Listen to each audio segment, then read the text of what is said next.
भगवान को पाना सबसे सरल है।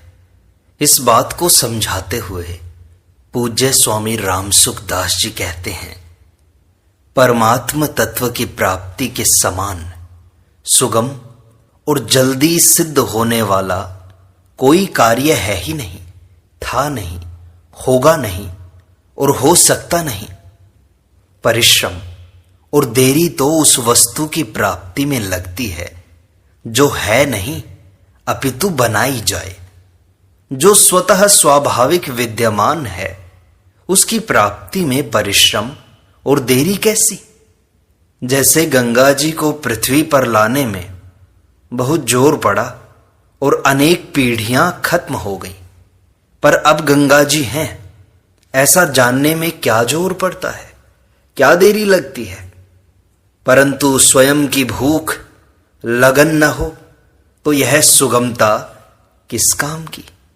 अगर स्वयं की लगन हो तो सब के सब मनुष्य सुगमता पूर्वक और तत्काल जीवन मुक्त हो सकते हैं। परमात्म तत्व की प्राप्ति, जीवन मुक्ति सबसे सुगम कैसे है, इस विषय को समझने की चेष्टा करें। प्रत्येक मनुष्य का यह अनुभव है कि मैं हूं। बचपन से लेकर आज तक शरीर सर्वथा बदल गया, पर मैं वही हूं और आगे वृद्धावस्था में शरीर बदलने पर भी मैं वही रहूंगा। शरीर बदलेगा पर मैं नहीं बदलूंगा। तात्पर्य है कि शरीर में परिवर्तन होने पर भी सत्ता में परिवर्तन नहीं होता। हम शरीर को छोड़कर दूसरी योनियों में भी जाएंगे तो भी सत्ता नहीं बदलेगी, अर्थात हम वही रहेंगे। अगर हम देवता बन जाएं तो भी हम वही रहेंगे, मनुष्य बन जाएं तो भी हम वही रहेंगे, पशु पक्षी बन जाएं तो भी हम वही रहेंगे, वृक्ष लता बन जाएं तो भी हम वही रहेंगे, भूत प्रेत पिशाच बन जाएं तो भी हम वही रहेंगे। स्थावर जंगम किसी भी योनि में जाएं, स्वयं की सत्ता निरंतर ज्यों की त्यों रहती है। जागृत, स्वप्न, सुषुप्ति तीनों अवस्थाओं में हम वही रहते हैं। सुषुप्ति से उठने पर हम कहते हैं कि मैं ऐसे सुख से सोया कि मेरे को कुछ भी पता नहीं था। परंतु मेरे को कुछ पता नहीं था इसका पता तो था ही। अतः सुषुप्ति में भी हमारी सत्ता सिद्ध होती है। सुषुप्ति की तरह ही प्रलय महाप्रलय होते हैं। प्रलय महाप्रलय में सब जीवों की सत्ता रहती है। जैसे सुषुप्ति में जागृत में आते हैं, ऐसे ही जीव प्रलय महाप्रलय से सर्ग महासर्ग में आते हैं। तात्पर्य है कि महासर्ग और महाप्रलय में, सर्ग और प्रलय में, जन्म और मृत्यु में स्वयं की सत्ता ज्यों की त्यों रहती है। वह चिन्मय सत्ता ही हमारा स्वरूप है। शरीर, इंद्रियां, मन, बुद्धि, अहम हमारा स्वरूप नहीं है, क्योंकि ये सब दृश्य हैं। शरीर बदलता है, मन बदलता है, बुद्धि बदलती है, भाव बदलते हैं, सिद्धांत बदलते हैं, मान्यता बदलती है, देश बदलता है, काल बदलता है, वस्तु बदलती है, व्यक्ति बदलता है, अवस्था बदलती है, परिस्थिति बदलती है, घटना बदलती है, सब कुछ बदलता है, पर सत्ता नहीं बदलती। सबका संयोग और वियोग होता है, पर सत्ता का संयोग और वियोग नहीं होता। जो बदलता है और जिसका संयोग वियोग होता है वह हमारा स्वरूप नहीं है। जो कभी नहीं बदलता और जिसका कभी वियोग नहीं होता वही हमारा स्वरूप है। मनुष्य का ढांचा और तरह का है और कुत्ते का ढांचा दूसरी तरह का है, पर सत्ता दोनों में एक ही है। वह सत्ता न तो स्त्री की है, न पुरुष की, न देवता है, न पशु पक्षी है, न भूत प्रेत है। ऐसे ही सत्ता न ज्ञानी है, न अज्ञानी है, न मूर्ख है, न विद्वान है, न निर्बल है, न बलवान है, न साधु है, न गृहस्थ है, न ब्राह्मण है, न शूद्र है, न हल्की है, न भारी है, न छोटी है, न बड़ी है, न सूक्ष्म, न स्थूल है। चाहे स्त्री हो, चाहे पुरुष हो, चाहे देवता हो, चाहे पशु, चाहे ज्ञानी हो, चाहे अज्ञानी, चाहे भूत प्रेत हो, चाहे कसाई हो, चाहे संत महात्मा हो, चाहे तत्वज्ञानी हो, चाहे भगवत प्रेमी हो, सत्ता सब में एक ही है। वह चिन्मय सत्ता न बदलती है, न मिटती है, न आती है, न जाती है। वह सत्ता हमारा स्वरूप है। बस इतनी ही बात है, इससे अतिरिक्त कोई बात नहीं है। शास्त्र में, वेद में, वेदांत में इससे बढ़िया बात क्या आती है? ब्रह्म की बात कहें तो वह भी सत्ता ही है। हमारे से गलती यही होती है कि उस सत्ता के साथ कुछ न कुछ मिला लेते हैं। अगर कुछ न मिलाएं तो जीवन मुक्त ही है, कुछ भी मिलाएंगे तो बंध जाएंगे। मैं स्त्री हूं तो बंध गए, मैं पुरुष हूं तो बंध गए, मैं बालक हूं तो बंध गए, मैं जवान हूं तो भी बंध गए, मैं बूढ़ा हूं तो बंध गए, मैं रोगी हूं तो बंधन में आ गए, मैं निरोग हूं तो भी बंधन में आ गए, मैं समझदार हूं तो बंध गए, मैं बेसमझ हूं तो भी बंध गए। चिन्मय सत्ता के साथ कुछ भी मिलाना बंधन है और कुछ भी न मिलाना मुक्ति है। चिन्मय सत्ता के सिवाय हमारा और कोई स्वरूप है ही नहीं। यही तत्व ज्ञान है। इसी को ब्रह्म ज्ञान कहते हैं। कोई भले ही 6 शास्त्र पढ़ ले, 18 पुराण पढ़ ले, 18 उपपुराण पढ़ ले, 4 वेद पढ़ ले, हजारों वर्षों तक पढ़ाई कर ले, पर इससे बढ़कर कोई बात मिलेगी नहीं। इससे बढ़कर कोई बात है ही नहीं, मिले कहां से? इसलिए संतों ने कहा है, बावर वेद विदुष बावरियो, पोथी पुस्तक फंदा, भोला नर माही उलझाना, उलट न देखे अंधा। प्रश्न हुआ कि स्वामी जी, जीवात्मा की सत्ता और परमात्मा की सत्ता दोनों एक हैं या अलग अलग? स्वामी जी ने कहा, सत्ता एक ही है, परंतु सत्ता में मैं को मिलाने से सत्ता में भेद दिखाई देने लग गया। कारण कि अहम से परिच्छिन्नता पैदा होती है और परिच्छिन्नता से संपूर्ण भेद पैदा होते हैं। वास्तविक सत्ता अहम रहित होने से अपरिच्छिन्न है। उस सत्ता में सबकी स्वतः स्वाभाविक स्थिति है, परंतु अहम की स्वीकृति के कारण उसका अनुभव नहीं हो रहा है। अहम को जीवित न रखना साधक का खास काम है। मैं ब्रह्म हूं, यह भाव अहम को जीवित रखता है। कारण कि मैं ब्रह्म नहीं हूं और ब्रह्म में मैं नहीं है। मैं में हूं को मिलाना और हूं को मैं में मिलाना चिद जड़ ग्रंथि है। यह मैं अर्थात अहम केवल माना हुआ है, वास्तव में है नहीं। इसलिए इसको जहां भी लगाएं वहीं प्रवेश कर जाता है। जड़ में प्रवेश करके कहता है कि मैं शरीर हूं, मैं धनवान हूं इत्यादि, तथा चेतन में प्रवेश करके कहता है कि मैं ब्रह्म हूं, मैं शुद्ध बुद्ध मुक्त आत्मा हूं आदि। परंतु दोनों में अहम वही का वही है। मैं ब्रह्म हूं, यह अनात्मा, असत, जड़, उत्पत्ति, विनाशशील का तादात्म्य है। कारण कि अनात्मा के तादात्म्य के बिना, अनात्मा की सहायता के बिना केवल आत्म तत्व से परमात्मा का चिंतन, ध्यान, समाधि आदि हो ही नहीं सकते। चिंतन ध्यान आदि करेंगे तो अनात्मा की पराधीनता स्वीकार करनी ही पड़ेगी, अनात्मा का आदर करना ही पड़ेगा। जिसकी सहायता लेंगे उसका त्याग भी कैसे होगा? और अनात्मा का त्याग किए बिना आत्म तत्व का अनुभव भी कैसे होगा? आत्म तत्व का अनुभव तो अनात्मा से असंग होने पर ही होगा। जिसकी प्रतीति होती है वह शरीर भी हमारा स्वरूप नहीं है, और जिसका भान होता है वह अहम भी हमारा स्वरूप नहीं है। अहम को साथ में रखते हुए साधन करेंगे तो नई अवस्था की प्राप्ति तो हो सकती है, पर अवस्थातीत तत्व की प्राप्ति नहीं हो सकती। अवस्थातीत तत्व की प्राप्ति अहम का अभाव होने पर ही होती है। अहम के रहते हुए यह अभिमान तो हो सकता है कि मेरे को बोध हो गया, मैं ज्ञानी हो गया, मैं जीवन मुक्त हो गया, पर वास्तविक बोध, तत्व ज्ञान, जीवन मुक्ति अहम का अभाव होने पर ही होती है।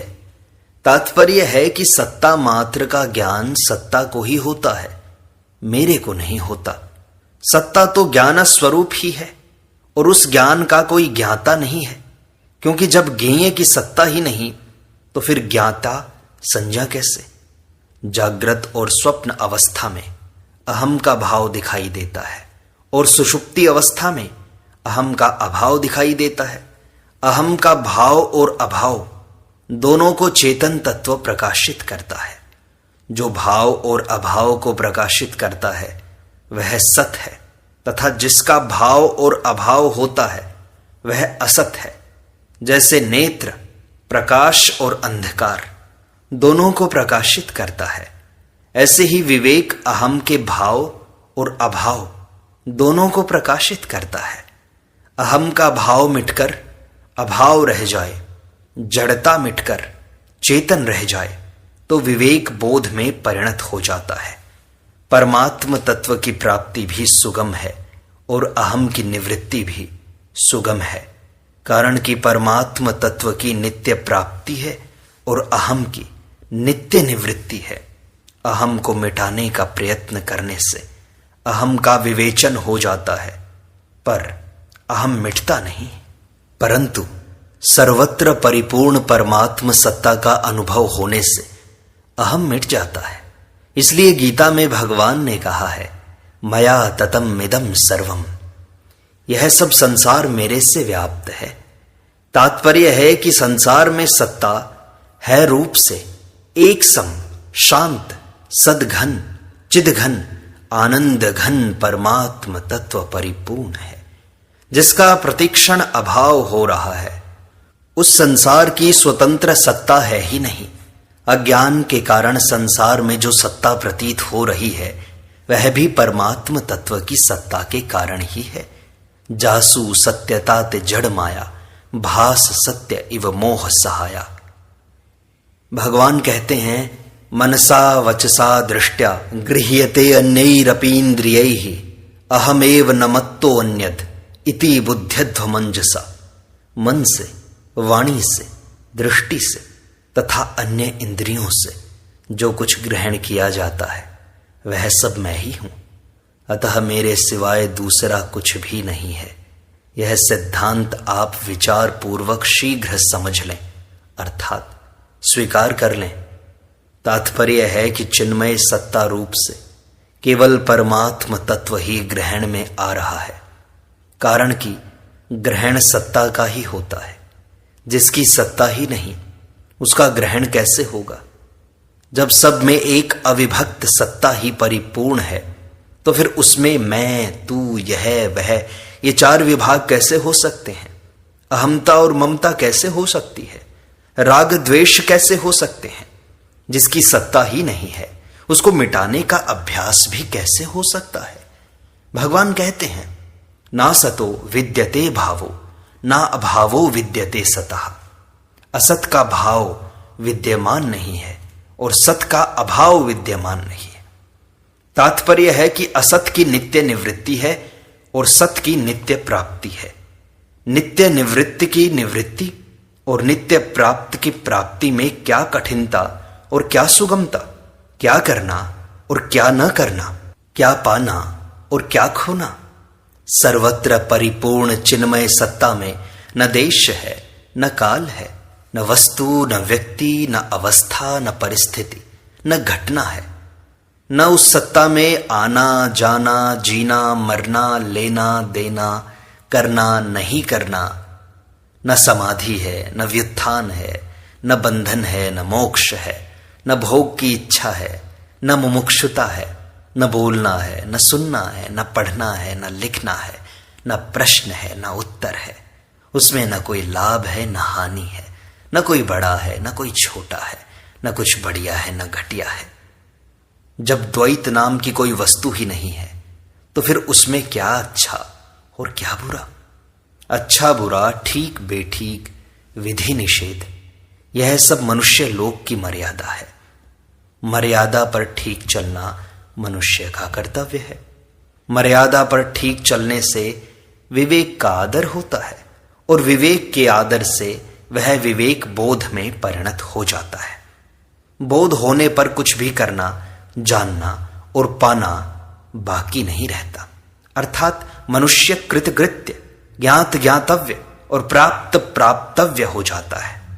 आज तक देव, राक्षस, पशु, पक्षी, मनुष्य आदि अनेक योनियों में जो भी कर्म किए हैं और उनका फल भोगा है, उनमें से कोई भी कर्म और फल भोग सत्ता तक नहीं पहुंचा।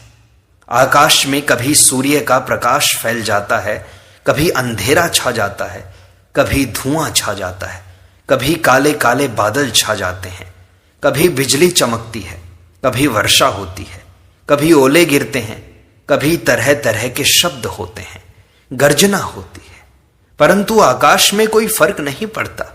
वह ज्यों का त्यों निर्लिप्त, निर्विकार रहता है। ऐसे ही सर्वत्र परिपूर्ण सत्ता में कभी महासर्ग और महाप्रलय होता है, कभी सर्ग और प्रलय होता है, कभी जन्म और मृत्यु होती है, कभी अकाल पड़ता है, कभी बाढ़ आती है, कभी भूचाल आता है, कभी घमासान युद्ध होता है, परंतु सत्ता में कोई फर्क नहीं पड़ता। कितनी ही उथल पुथल हो जाए पर सत्ता ज्यों की त्यों निर्लिप्त, निर्विकार रहती है।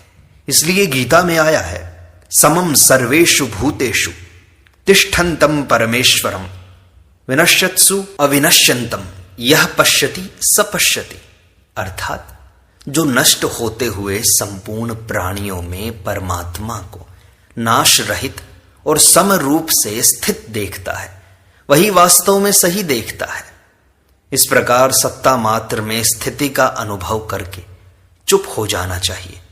चुप होने के लिए साधक 3 बातों पर विचार करे। पहली, मैं और मेरा कुछ नहीं है, क्योंकि स्वरूप सत्ता मात्र है और सत्ता मात्र के सिवाय दूसरा कुछ नहीं है। फिर मैं और मेरा कौन हुआ? दूसरी, मेरे को कुछ नहीं चाहिए, क्योंकि सत्ता में किंचित मात्र भी कोई कमी नहीं है। फिर वस्तु की इच्छा कैसे की जाए? तीसरी, अपने लिए कुछ नहीं करना है, क्योंकि जिन करणों से कर्म होते हैं वे करण भी प्रकृति में हैं और जो कर्म करने वाला है वह अहंकार भी प्रकृति में है। अतः स्वरूप में करने की योग्यता भी नहीं है और करने का दायित्व भी नहीं है।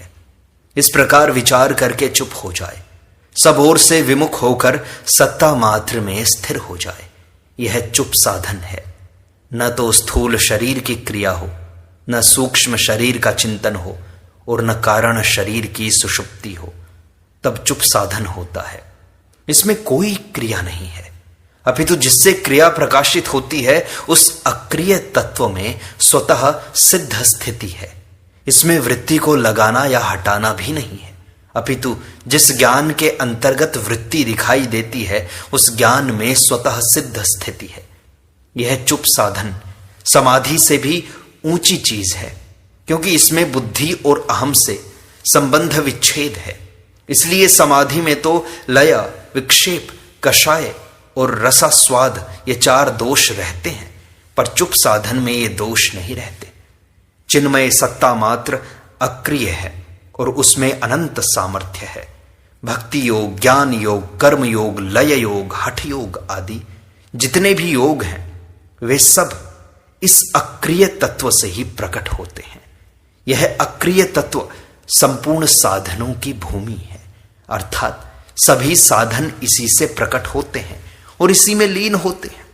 चुप साधन से अक्रिय तत्व में अपनी स्वतः स्वाभाविक तथा सहज स्थिति का अनुभव हो जाता है, अर्थात अहम मिट जाता है और सम, शांत, सद्घन चिद घन आनंद घन परमात्म तत्व शेष रह जाता है। संतों ने कहा है, ढूंढा सब जहान में, पाया पता तेरा नहीं। जब पता तेरा लगा तो अब पता मेरा नहीं। तात्पर्य है कि जो साधक अपने में मैं हूं इस प्रकार एक देशीय सत्ता का अनुभव करता था, वही मैं के मिटने पर अपरिछिन्न सत्ता का अनुभव कर लेता है, अर्थात हूं में ही है को पा लेता है। फिर हूं नहीं रहता, अपितु एकमात्र है ही रहता है। राग द्वेष हर्ष शोक कर्तृत्व भोक्तृत्व जड़ता परिचिन्नता आदि सब विकार अहम में रहते हैं। उस अहम को साधक ने अपने में स्वीकार किया है, इसलिए अहम को मिटाने के लिए अपने में परमात्म तत्व को स्वीकार करना अर्थात हूं में है को स्वीकार करना आवश्यक है। एक मार्मिक बात है कि हूं में है को मिलाने की अपेक्षा हूं को है में मिलाना बढ़िया है। मैं भगवान का ही हूं, अन्य किसी का नहीं हूं। इस प्रकार अपने आप को भगवान के अर्पित कर देना, भगवान की शरण में चले जाना ही हूं को है में मिलाना है। हूं में है को मिलाने से सूक्ष्म परिच्छिन्नता रह सकती है, क्योंकि हूं में अनादिकाल से परिच्छिन्नता के संस्कार पड़े हुए हैं। चाहे हूं को है में मिलाएं, चाहे है में हूं को, दोनों का परिणाम एक ही होगा, अर्थात हूं नहीं रहेगा, है रह जाएगा। जैसे कर्म योगी कर्म में अकर्म को तथा अकर्म में कर्म को देखता है, अतः परिणाम में कर्म नहीं रहता, अकर्म रह जाता है। ज्ञान योगी संपूर्ण प्राणियों में आत्मा को तथा आत्मा में संपूर्ण प्राणियों को देखता है, अतः परिणाम में प्राणी नहीं रहते, आत्मा रह जाती है। भक्ति योगी सब में भगवान को और भगवान में सबको देखता है। यो माम पश्यति सर्वत्र सर्वम च मयि पश्यति, अतः परिणाम में सब नहीं रहते, भगवान रह जाते हैं। अकर्म आत्मा और भगवान तीनों तत्व से एक ही हैं।